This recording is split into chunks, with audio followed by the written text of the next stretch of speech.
Hello, Princess. You're welcome to another episode of Just for Girls. This is Girls Alive Counseling Initiatives. Today, we'll be talking about late adolescence as part of our Understanding Your Sexuality series. You remember some episodes ago, we started on our series Understanding Your Sexuality. And we said one of the first things you need to understand is the stage you are and why you are in that stage and what are the things going on, in your body at that time. We talked about the early adolescent stage. We talked about the mid-adolescent stage. And today we'll be talking about the late adolescent stage. According to the World Health Organization, adolescents are human beings, girls or boys, between the ages 10 and 19. So age 10 to 13, 12, 13 in some instances is early adolescence. And then 14 to 16 is mid-adolescence, while 17 to 19 is late adolescence. What are the characteristics of late adolescence? At this period, you are fully developed as a girl. In fact, some people may mistake you for a 25-year-old girl. Some girls are so fully formed that when they are fully dressed, they are not in school uniforms or something, you would think like they are already working class. So you are so mature. And to an outsider, to a guy, to a man, they may see you as somebody that, okay, let me approach this girl. But let it dawn on you that you are still a teenager. You are still an adolescent. You are still growing. You have a future ahead of you. So you have to guard that jealously and work with that consciousness that even though you have the body of a fully formed woman, you are still a young person needing to grow your life. So late adolescent stage is characterized by more self-awareness. Girls are much more aware and conscious of themselves, their looks, and that's why they give so much attention to physical appearance, so much attention to their physical look. In adolescent stage, some girls have issues on their faces because of oil glands, secretions, and everything. They have pimples, In the early adolescence, it may not even bother a person too much, but by the time it's getting to middle adolescence and late adolescence, it becomes a concern.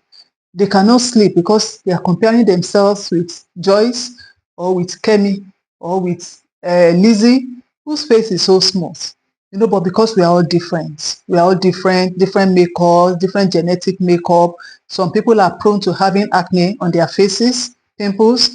Some people are prone to having oily faces. Some people have dry skin, dry faces. So we are all different, but for those who tend to have acne on their faces, it becomes of much concern, especially at this period, because you are conscious and you are conscious of how people view you, how people tag you, how people label you, and you are much more conscious of even how the opposite sex sees you.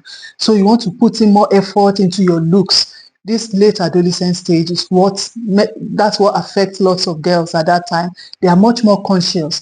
And late adolescent stage is also characterized by developing relationships. They want to go into relationships. This is the time that girls are more conscious of having boyfriends or having somebody, a friend, a male friend, of dating and all those things. But because you are still a teenager and an adolescent, according to World Health Organization standard, I would say you are still too young to begin to put your mind into things that have to do with relationships because they have a way of affecting you. Yeah, we may have one or two who think that's not affecting them. You see, but on the long run, and from research, we have seen that girls are affected when they begin to get into relationship because you want to please the guy you are going out with or somebody who is interested in you. You want to look good for him. You want to look nice for him. You want to please him, whatever he says. You want to just belong, and all that. So it affects your concentration in your studies, because you are trying to manage a relationship. May I tell you at this point that going into relationship with the opposite sex is an entire package on its own. It's a demanding thing. It's a quite demanding, not just on your physical, but also on your emotional personality. It's demanding on your psychological personality, and it's going to affect your studies. It's going to affect your concentration in your learning. Let's say maybe you are learning a trade, you are learning a skill, or you are in school, because in most cases, Adolescent stage is a period when you are still learning something, when you are still going through school. It's going to affect your concentration, and I usually advise, many young people ask me, at what age do you begin to have a boyfriend?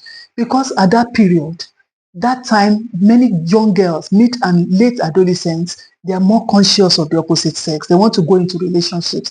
As it's happening among the girls, so it's happening among the boys. They want to go into relationships, and it can affect your concentration in your studies, in whatever you want to become. That's not to undermine the fact that you have classmates who are guys, who are boys, you talk with them, you relate with them, you ask questions, you study together. But when it's going beyond that, when it's going into emotional relationship, when it's going into you cannot sleep unless he talks with you, or you saw him yesterday, he didn't greet you, you are feeling bad about it, or you saw him with another girl and then your head is turning up and down, you can see that it's beginning to affect you. So late adolescence is a period when many girls want to exert themselves in relationship.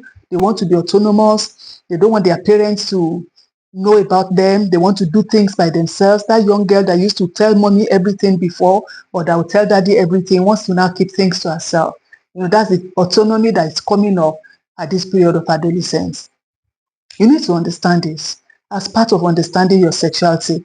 And like I said in one of the episodes in the past time, if it's not well managed, it can affect you negatively. There's a way that your sexuality and your mental health come into together to affect you. In one of the episodes, we'll be talking about how mental health affects your sexuality.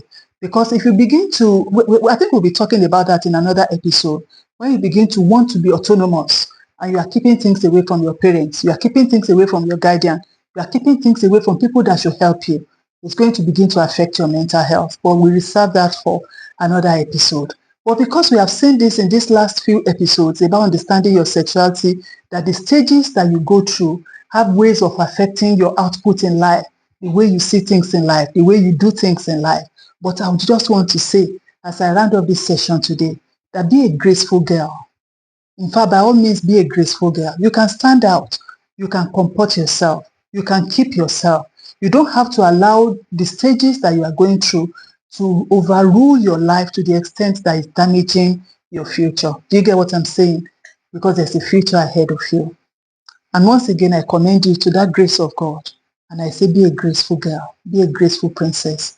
Until I come your way again next time, God bless you and have a wonderful day. Amen.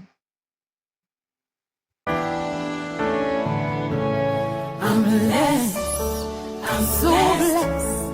I'm so blessed. I'm blessed. Oh, I'm blessed. From the rising of the sun to the going down